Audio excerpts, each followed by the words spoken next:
pick contingent upon the Broncos making the playoffs, which would likely be in favor of, obviously, the Green Bay Packers getting that pick.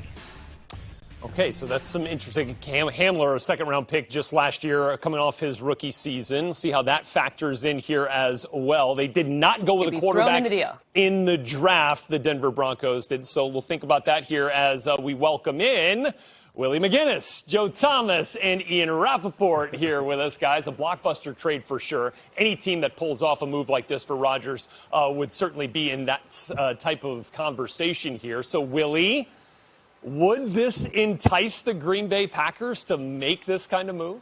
Well, it all depends on Aaron. If Aaron is willing to move, I think if a player's a little stubborn, it'll make it hard. But if you're talking about a landing spot, Denver would definitely be a spot that he would want to land in. You look at the talent that's already there at the tight end position. You got Noah Fant, you got receivers in Sutherland, and you also got Jerry Jeudy. So right now, he's probably going to come in and say, okay, I got something that I can work with. You also got a defense that can go out, take the football away, get off the field 3 and outs, and give you multiple opportunities. So when you factor in everything, Love is ready to be the starting quarterback this season. So you've got Teddy Bridgewater comes in. He can kind of hold place for a year or two. Right. And then you've got Jordan Love, who's got an opportunity to learn behind Teddy Bridgewater, who by all accounts is a great professional, can teach him the way a backup young quarterback needs to learn the game. And then he can take over for Teddy Bridgewater, because I don't think anybody thinks Teddy Bridgewater at this point in his career is going to be that type of quarterback that can take your team to the next level and win you a Super Bowl. So if you think Teddy Bridgewater is that good quarterback that kind of holds space while Jordan Love learns for another year, you're building the roster with some draft picks, and then Jordan Love takes over, and you feel pretty good about the direction that your team is headed under Jordan Love for the next decade or so. Well, Joe, I like the idea of this trade. First of all, you're getting a weapon, theoretically, in this hypothetical trade. Of course, you're getting a weapon in Green Bay. Finally, of course, it's not for Aaron Rodgers, would be for Jordan Love. I'm just not sure it's actually enough for the Green Bay Packers. The only thing that really matters in any of this is, do they have their franchise quarterback? Do they have their new franchise quarterback, or can they get one? I'm just not sure this is enough ammo for the Packers to get one. And trading Teddy Bridgewater would be, I guess, fine, but it doesn't really answer any questions at all, because as we've seen, he's a really, really good backup, probably not at this point a bridge starter. I would add, though, the one thing that makes the Denver Broncos unique here, it's not like they've paid real actual money to a starter where that would sort of go to waste now, so Denver would have the flexibility to do such a deal. I just don't think it would be enough to entice the Packers. Right, and there was some question as to whether the Broncos would go quarterback at number 9. They instead chose to take the cornerback, Pat Surtain. The Washington football team thought to maybe be in the quarterback conversation during the draft, but top 5 guys were off the board, Cynthia, by the time their pick came around at number 19. So if Washington wanted to dip into the Rodgers market, what would it take? Well, when I looked at this one, something really interesting popped up, and that's Montez Sweat. He's about to start his 3rd season, so in addition to the first-rounders and that second-rounder, and you're going to have to say, and of course the conditional 4th-round pick, those are kind of baseline. Montez Sweat's value, this guy's 16 sacks in the past 2 seasons. He's on that young rookie deal, about to start his 3rd season. He could add a lot of potential upside value for the Packers right away, and ultimately they'd be inheriting a rookie contract where they'd still get that extra year before they have to decide if they take the 5th-year option or not. So this saves them a bunch of money, so then they can go play maybe for a quarterback market with another team. Yeah, and so with Sweat, you get a guy who was a first-round pick. It's almost like you're getting 3 first-rounders, but you take the guesswork out of it because he's already proven himself to be a force rushing the passer. So with that, Cynthia, let's go back then to Willie, Joe, and Ian. And Willie, looking at this trade from Washington's perspective, would it be enough, do you think, to tempt the Green Bay Packers? Absolutely, and I think Cynthia made a great point. Montez Sweat is in his prime. He's still one of the best players at his position. The Washington football team is deep in their front 7, so they can afford to lose one of their guys on that side. Now, the other thing is, Washington didn't go up in the draft and reach and panic for a quarterback, okay? They were content with what they had, and they said that we'll be more patient, we'll build our team, and then we'll add a quarterback to that. When you talk about a coach who is building culture, who has a lot of respect, who is also player-friendly, and an owner who is superstar-friendly, and will listen to a guy like Aaron Rodgers because he has the experience, the acumen, and has won Super Bowls. And when you break down the team, they have a great defense. Some say one of the best, if not the best. They have a nice running game in Gibson. They got to add, I think, a couple of more receivers. Same problem that he has in Green Bay. Add some more talent to go along with Lauren. They drafted Brown, and they brought over Curtis Samuel and a tight end possibly. So I think you need a little more firepower there, but it's a great situation. It's a great coaching staff, and they're building the team, and they understand what it's going to take, and he could be the missing piece. Yeah, you're right, Willie. Washington did not have to go up and reach for a quarterback because they don't need to save anybody's job by drafting that first-round quarterback this year. Ron Rivera and his staff knows that they've got a great roster. They've got one of the best defenses in the NFL, so they can be really competitive even without a great quarterback under center. But if you make this deal for Aaron Rodgers, you are instantly a Super Bowl contender, so it's going to be very tempting for the Washington football team to give up a great player like Montez Sweat, but at a position that's very deep to go get that quarterback that could make you a Super Bowl contender. But for Green Bay, this makes a lot of sense, and this is why this is my favorite situation.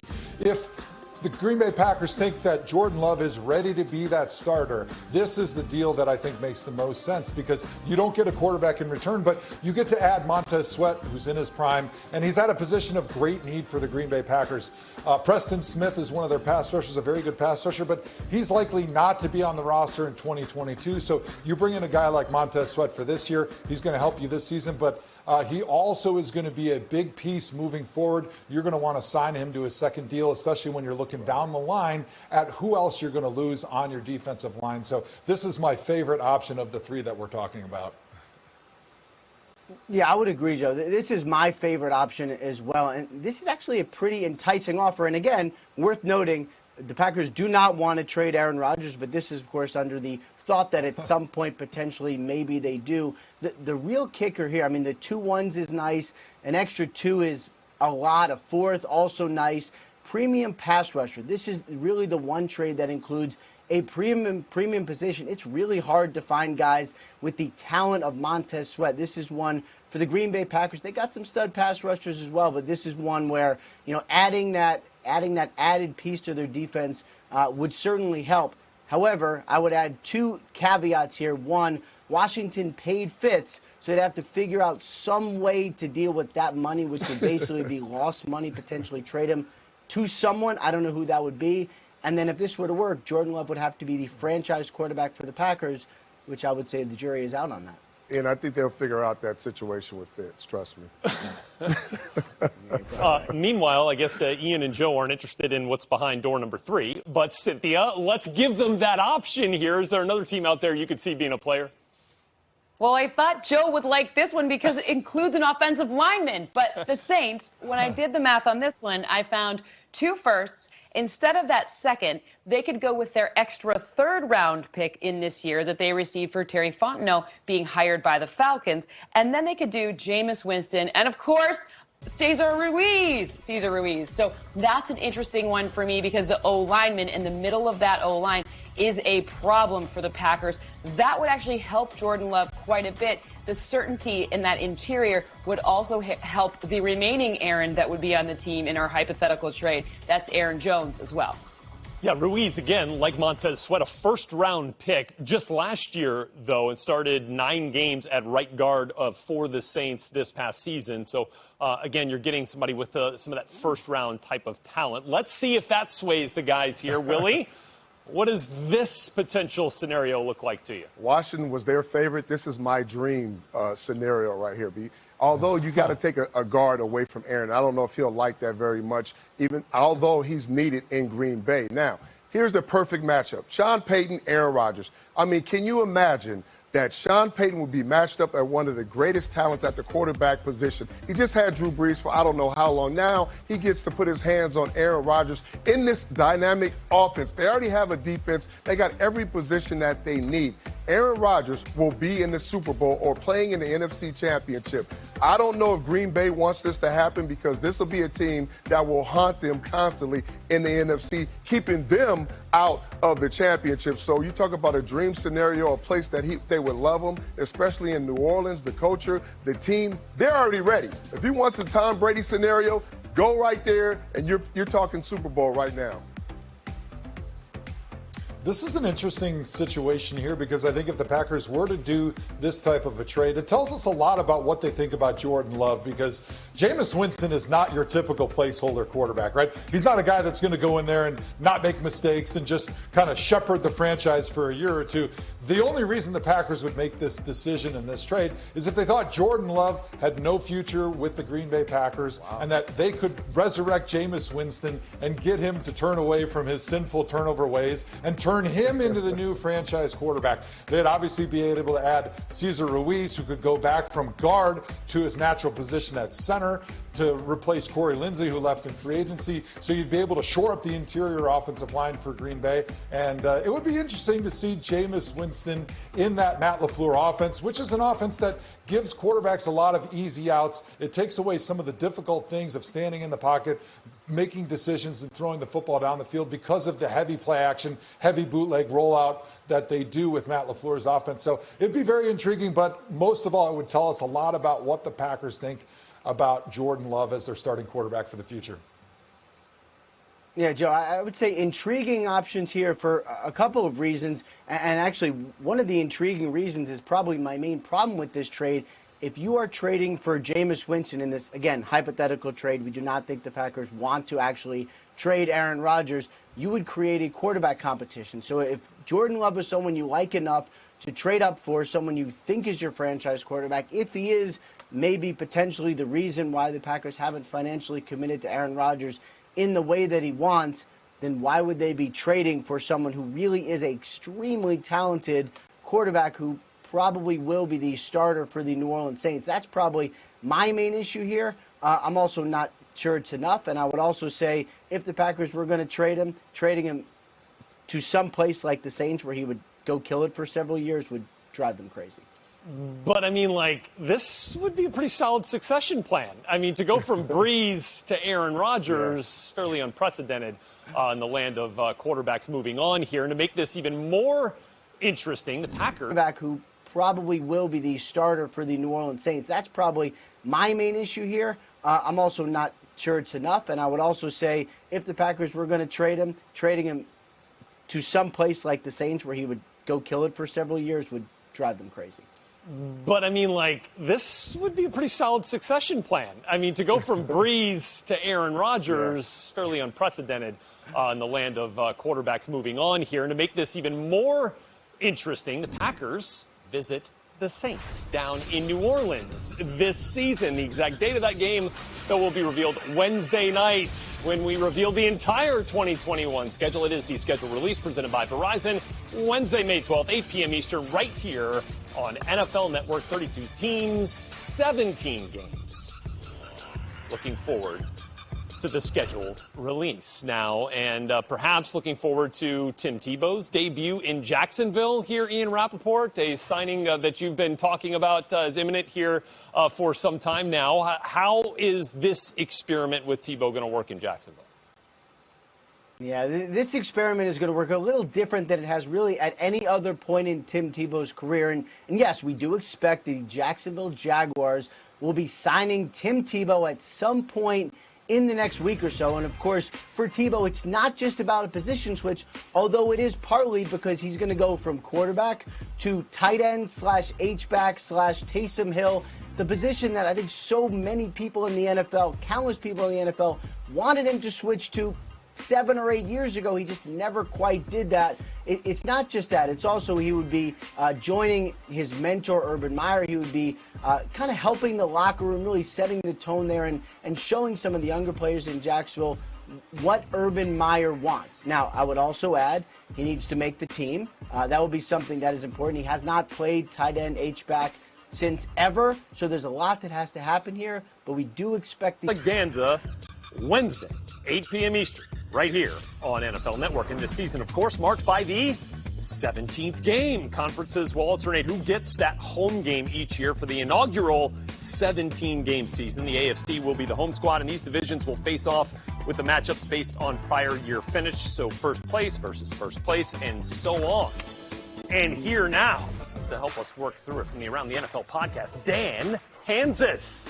Hello, Dan. What's up? Hello, good to be here. Yes, let's talk intrigue here with this 17th game. You may or may not have heard there's some uncertainty about Aaron Rodgers' future in Green Bay. No. Yes, which would, of course, throw a wrench into the old Packers versus Chiefs 17th game type of intrigue. Does that change things for you, or is that still up high on the list? It's got to be high on the list. In fact, it's at the top of my list. I just think that, listen, yes, and I like the last segment here on CA, the idea of Aaron Rodgers on the Washington football team. Cool, fun to talk about. But let's stay in reality here. Let's have some fun and imagine that Aaron Rodgers works things out with the Packers. Maybe it's about money, so you give him money. Maybe you throw in some login info for some streaming services. Just get it done so we can see Aaron Rodgers against Patrick Mahomes, two of the greatest quarterbacks to ever play the game. We take some of these games and these matchups, I feel like, for granted, because these guys have been around for so long, but we're not going to see these type of matchups forever. I can't wait to see these guys square off if we get to see matchup we thought we were going to get in 2019 when these two teams faced off, but Mahomes was injured with that knee, so didn't take part. And now maybe Rodgers isn't there. We'll see. You got a couple other matchups in this bonus 17th game scenario for us? Yes, I do. Let's start with the Patriots and Cowboys. Two teams with high variance in terms of how their seasons can turn out. And I like the idea of Dak Prescott, obviously, back to full health in this great offense. And then you have a young quarterback looking to supplant Cam Newton. Which one do we get, Mac Jones or Cam? I think it's probably going to be Mac Jones. And then you get just this battle of these two teams, two of the biggest fan bases, some of the best history of any franchises. Let's see them square off against each other. Okay, now I'm getting into the 17th game. And I'll throw one more out there. Okay, and we'll stick with an NFC East team, the Philadelphia Eagles. You know, they have played the New York Jets 11 times. And they've beaten them every single time. And I guess that either tells you one of two things. The Eagles are definitely going to win, or the Jets are finally due. And maybe, just maybe, right, and this is maybe my Jet fandom breaking through here, you have, with Zach Wilson and Robert Saleh and all this new blood in the organization, this is your time. So you stick it to Jalen Hurts and you stick it to Devonta Smith, and the Jets turn the page on a new era by finally beating the Eagles. This is insane that I'm talking to you about this on television right now. The Jets have never beaten the Eagles. It just never happened. Oh. How do you live in this world? Wouldn't that make for some fun on the flagship edition of the Around the NFL podcast on a Sunday night, right? Nice. Perhaps, or maybe a Thursday night. We don't know yet. We're going to find out real soon exactly when these games will go down on the schedule release Wednesday, 8 p.m. Eastern here on NFL Network. Thanks very much, Dan. Appreciate that. Let's dig into some of our latest headlines now, starting with the Colts, who are signing former number one overall pick Eric Fisher to a one-year $9.4 million deal, according to our Tom Pelissero. Fisher likely takes the place of Anthony Costanzo, who retired after the 2020 season. And former Seahawks linebacker Shaquem Griffin has multiple suitors as he looks for his next home in free agency. That, according to Tom as well, he's likely to move to a full-time pass-rushing role with his new team. Griffin's brother, corner Ramirez. Joe, you there? Talk to me, Joe. Oh, there he is. We fixed the problem. We're I got back. you guys. How are you? This looks like an angry teacher over there. I was like, I know. He was getting I was like, what is going on? I know they're talking to me, but I can't hear them. Glad you're with us, and glad you were there in Cleveland to see your squad, the Browns, come out with arguably the best draft in the entire league here. How did you grade it? Yeah, I give him an A+. I mean, I'm definitely a biased former player here, but I think when you're talking about a draft and you're giving people grades, it's all about did they fit the needs with good value. And the Cleveland Browns did an outstanding job with their first pick, Greg Newsome, the second cornerback out of Northwestern, who did a great job of adding length and reliability to the Browns secondary. He can be a really reliable number 2 for them this season, and then maybe even work into a number 1 cornerback. The defensive coordinator for the Browns, Joe Woods, loves to play with a lot of speedy cornerbacks on the field, and so he was able to do that, and he was also able to add a lot of speed with Jeremiah Owusu-Koramoah, who's a linebacker from Notre Dame. They added in the second round. He's a 3-down linebacker who can play against base, he can play against sub, and that gives versatility in that secondary, in that front seven for the Cleveland Browns to be able to go against the likes of guys like Lamar Jackson, who they're going to have to face 2 times a year, and who you have got to have speedy linebackers to be able to help contain. And then you look at what they did in the third round with Anthony Schwartz, a speedster who gives them an element in offense that they have not had in the past to be able to run those jet sweeps, those type of running plays that get the defense's eyes to the edges and to force defenses to worry about getting an offensive player to run around them, opens up seams on the inside for the running game. Keep your eye on Demetric Felton, too, a little further down the line. 6th-round draft pick. A lot of fun to watch. Willie, let's move on to the Cincinnati Bengals, though, here. They chose playmaker in Jamar Chase over protection. At least, first off, how did you like what Cincinnati did here? I gave him a B- because it's hard to say anything negative about a generational player like Jamar Chase. That is Joe Burrow's going to be his best weapon. But they did not protect Joe Burrow. I thought they would have went tackle. They drafted Jonah Williams a couple of years ago. He missed 2019. He missed a few games, 6 games, I think, last year. So he hasn't been healthy. Why not take Penei Sewell over Sean Carter? One of these guys, like in the first round, to protect your quarterback off of ACL injury. You have to understand, and Joe, you know this just as much as anybody, it doesn't matter how talented you are on the outside if you can't protect in the trenches. If you can't run the ball and protect your quarterback, it really doesn't matter. So you got to make sure you secure that. Now, they were last also, okay, at getting after the quarterback. So later, in the later rounds, they did go and get 2 DNs and a nose tackle to help with that. So I do give them a B- just for trying. But they could have got another receiver in the second round, later with the 46th pick. Instead, decided to get the tackle there in Jackson Carman. Then you mentioned the edge rusher, Joseph Asai, in the third round. All right, Joe, let's get to the Baltimore Ravens, who had a pair of first-round picks after they traded Orlando Brown Jr. to the Kansas City Chiefs. How did you grade them for their efforts? Yeah, well, I gave the Browns an A+, which should make Browns fans feel good. But the Ravens draft was also really good. I give them an A. So Browns fans probably not as excited about that. But I thought they did a great job. Rashad Bateman in the first-round, receiver from Minnesota. Exceptional route runner. He's a guy that can build some confidence in that passing game for Lamar Jackson, knowing that this is a player that's going to be reliably in the right spot at the right time. They got Odafe Owe, who's a linebacker from Penn State, at a huge position of need, a great all-around talent there.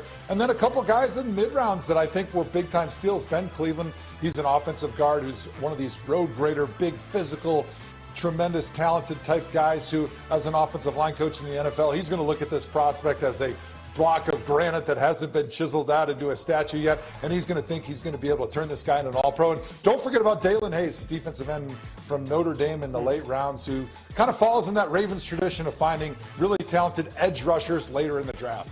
Yep. Let's move on to the Pittsburgh Steelers here, Willie. First team to take a running back, Najee Harris at 24. How does that sit with you? I give them a C-, and I think they needed a running back because they could not run the football last year. And I do agree with Najee Harris, a great pick for them. But you couldn't protect. How are you going to protect Ben, the offensive lineman? You lost 3, okay? You lost Villanueva, you lost Pouncey, and you lost a guard. So you lost 3 starters on the offensive line, which was your outstanding need. You could have got Tevin Jenkins, a guy that was physical, tough, and bring him at tackle. I know you got a couple guys in free agency, Joe Horick, and you brought back B.J. Finney. You brought back guys that were there, and then you ended up drafting guys later. But you need somebody to make sure you protect Ben and you can run the football with Najee Harris. And you lost a lot on defense at the secondary, and you lost Bud Dupree, which you tried to address later. But I give him a C-. Wasn't very active in free agency, and they did a pretty good job, but not a great job in the draft. Did get a guy in the second round, a tight end Pat Freiermuth, that might remind fans of Heath Miller back when he was a Pittsburgh Steeler, who joins a talented receiving corps now that Juju Smith-Schuster's back. That's Juju Smith-Schuster pulling it in for the Steelers. Ben threw a strike, and Juju took care of the rest. Floats for Juju Smith-Schuster. Touchdown Steelers. And walking to the end zone is Juju Smith. That was reminiscent of a Hines Ward move. He smelled the chalk. Got the W. About to go celebrate. Go to Giant Eagle. She got some Juju. Jumping cereals. It's lit. We out. Oh, but he's back in. Staying home. He's back. Here we go. Juju Smith-Schuster ready to give it another run in Pittsburgh after inking a new deal to remain a Pittsburgh Steeler. And here he is with us now. Rhett Lewis, Willie McGinest, and a guy who's caught 26 touchdowns as a Steeler, number 27, will be in the Steelers uniform as well. Welcome and congrats, Juju. Thank you. I appreciate it. Thanks for having me on. Juju, A lot of people don't know, but you wore number 9 at our alma mater, Long Beach Poly High School. You wore number 9 at UFC, of course. And now they just introduced and told everybody you can wear single digits in the NFL. Talk about going back to number 9 if it's possible and keeping the dream alive. Yeah, man. A lot of people was obviously asked about the number 9. Are you going back? Are you going back? I think my fans will be kind of upset because for the past 4 years, I've been selling 19 jerseys. So for me, if I did go back to number 9, all they got to do is buy a Sharpie, just cross out the one. It's easy. There. It's easy. If you're wearing a white jersey, get some white out. But also, I think Chris Boswell is also asking for a check too. For I number saw 9, that. so A blank check. We'll see. As I recall. Wow. Your fans love you, Juju. They'll follow you. Number 9, 19. I don't think it matters, man. So look, man, there's some hurdles to cross before we get there, and I'm sure you will here at some point. And look, you're back now in Pittsburgh, and so is Big Ben, right? He comes back as well. How much did his return impact your return to Pittsburgh? He had a huge impact. Obviously him coming back for 1 year, what he's done for me for the past, 4 years is, I appreciate, everything. So to have 1 more year with him, obviously, and bet on myself, I'd rather play with him than, the other options I had. And there's nothing against those other guys. Those are all great guys and they're going to have a great career. But Ben is just one of those dudes that, you just don't go back on your guys. And he's a guy that I like to stay with. So, yeah. Juju, you said, I heard that, and I know what that means as a player. You said you bet on yourself and you rather play with him than those other guys. As one of the most dominant receivers in the last 4 years, you had plenty of options to go other places. You're only on your 1 year deal. You could have had a multi-year deal. And for me, it's just that, security and long-term, just thinking how, what you could have did.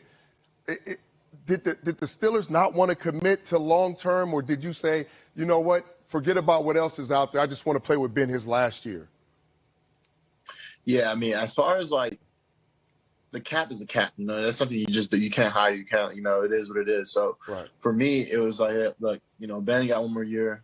I got other deals on the table, obviously, but I'm bet on myself. I think next year the cap's obviously going to be higher, and a fun fact, the Steelers are actually one of the teams is going to have a bigger cap next year. So, and I'm just looking into the future. And like I said, I'm fine, with the 1 year deal. I'm coming back with the guys I like to play with. I'm coming back to coaches that I have a good relationship with, and they know me, I know them, and it's going to make my job a lot easier this year. Gotcha. You mentioned the other deals that were out there. Some talk, of course, about potentially joining the Kansas City Chiefs. Ooh, that would have been dangerous. How close did it come, though, Juju? to getting there? It was close. It was close. It came down to the point where, like I said, Andy Reid was sending me pictures of the Lombardi Trophy, and, raising it up, and I was just like, that's cool, and I respect that. Sure. Even talking to Harbaugh too at Baltimore, those coaches, it's to the point where it's that serious where the head coaches are calling and asking for you. I respect their words. So like I said, after this year, you just never know what happens. Yeah, and you talk about you never know what happens in going forward. Juju, I'm looking at what this team did last year. You guys got off to a hot start, kind of fell a little bit at the end. You had a lot of missing pieces that were staples on that team. Going forward, and you talked about the future, rebuilding. Are you guys kind of in rebuild mode? Because you lost a lot of veterans, a lot of important pieces that, could have sent you guys over the top. And if you're trying to win right now with Ben, I would think you would be trying to add more than you lose. Yeah, I mean, and that's something that, it's tough for us. You lose one of Ben's great guys, Marquise Pouncey, and, a center that's been playing with them since he's been here. So as far as that, you pick a guy like Najee Harris because, we lose James Conner in the backfield. And that's something I think last year, what we didn't really do good of was the run game. I think as far as what we did on offense, you have so many weapons as a wide receivers, but as far as our running game, it just wasn't there majority of the time. So we had to work what we had. So at the end of the day, like I said, I think, we're still rebuilding. I mean, at one point in my life, I was part of a team where I was with a lot of old guys, and now I'm part of a team where it's a lot of young guys. So as far as the offensive side, Ben's pretty much our big uncle, playing quarterback. Well, one of those other guys that's not going to be there next year just signed with the Baltimore Ravens and Alejandro Villanueva, and I think he had some fun mentioning the TikTok, right? Which I know you stopped doing last year. Are you going to bring some of that back? Because I know you love to have fun out there, man. Oh, most definitely, man. I always tell people, I'm never going to change for nobody. It's just who I am. I'm authentic. At the end of the day, if I do the TikToks and I'm putting, stuff on the field, I'm making catches, I'm scoring touchdowns, I'm doing my job. I mean, you can't hate me, At the end of the day, I'm just winning, having fun. Has nothing to do with your production on the field and having fun in your personality. People just don't get it. Well, yeah, man. We get it, Juju, and we appreciate it. But look, hey, I know you're hanging out with us here today as a part of one of these new exciting ventures that Charmin is doing with the BRB bot. Because, I mean, like, if we know one thing, 2 Jujus is better than 1. So give us a sense of what's going on, man. So I partnered with Charmin, probably one of my favorite partners deals this offseason, man, because, the past year we've been dealing with virtual meetings, obviously with football. As you guys know, I love gaming, doing stuff with Twitch and all that too. So tomorrow during the stream, Charmin, I'm going to be, using this Charmin BRB bot where basically they create this AI, which is like another version of myself, obviously, but something that we pre-record. So when I go to the bathroom, instead of being rude, instead of raising my hand, instead of talking and asking out loud, hey, can I go use number 2, you click this button, it basically takes over the BRB bot. While you're gone, you come back, and it's like you never left before. So it'll be really cool. And tomorrow, I'll be doing a stream with Nate Hill, Nick Merckx, Funk Bomb, a lot of FaZe guys. So it'll be really cool to see how this turns out. I'm good you explained that because I didn't know if I was going to buy some toilet paper and your picture was going to be on the toilet paper when I went to the bathroom. That's innovation, man. Right there. I'm in LA, man. So if you need Charmin, I'll pull up on you. Hey, you already know. You found me. You already know. I need it. There he is, Juju Smith-Schuster. What's he got for us? There he is.